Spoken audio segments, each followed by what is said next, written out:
Well, chances are you've either read one of Nicholas Sparks' books or watched an on-screen adaptation. In the case of The Notebook, you've probably watched it more than once. He has also sold more than 150 million copies worldwide in more than 50 languages, and he's written 23 books, 22 of which have been bestsellers. Well, now his new novel, Dreamland, is a love story about responsibility, family, tragedy, music, and risking everything for a dream. Sounds fantastic. He is joining us this morning from North Carolina to tell us more about it.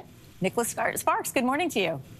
Good morning. Thanks for having me. I understand the inspiration to write this book came from a personal experience. Can you share that with us?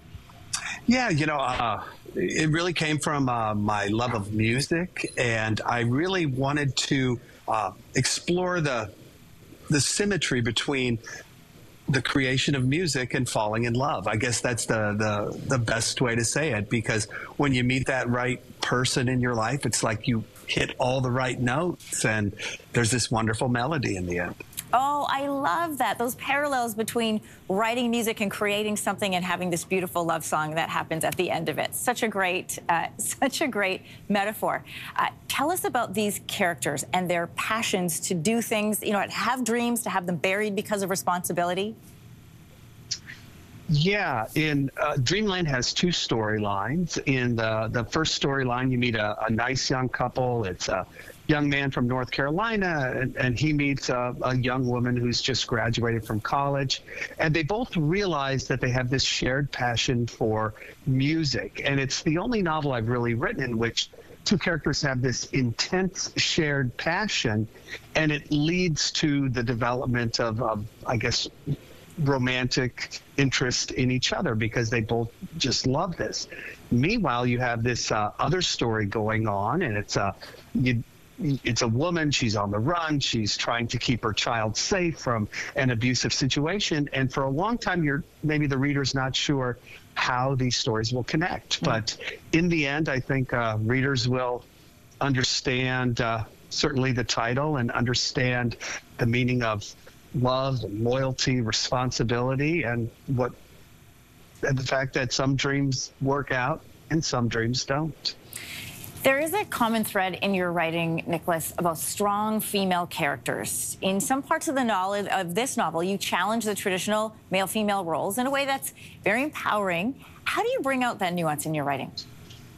Yeah, it's funny. I get asked that question a lot when it comes to writing females, and I guess the best answer to that is, yeah, I've been surrounded by great females my whole life. I mean, I love my mom. My sister was a wonderful example. My agent is female. My editors have always been female. Everyone I work with is female. So, of course, as I'm editing the novel and going through it, they're pretty interested in making sure I create female characters that come across as very real and very human. And I think I've had a lot of good guidance, and there we are. I'm glad that readers tend to notice that about the female characters I create. Listen, The Notebook is a movie that makes me cry every single time. And when I learned that you wrote The Notebook when you were just 28 years old, I was wondering, what have you learned about love since then? Oh, it was interesting. When I first wrote The Notebook, I really wanted to write a story about everlasting love. And I think that as I've grown older, right, over the last 25 years I've done this, it's become interesting to me to explore the different facets of love as well. Let's say family love, or love of siblings, or love and how it flows in areas that are not always conducive to love. Like, I've written novels that have love and danger in them, or love and mystery. And I guess what you'd say is I've discovered a lot more different elements of it. Nicholas, last question for you. You are at your home in North Carolina today. Who's doing your camera work for you today? This is my assistant, Tia. Another strong female in your life, and I bet that tell her she's doing a really great job. Nicholas, thanks for joining us this morning. Thank you. Just a reminder, Dreamland by Nicholas Sparks is out right now.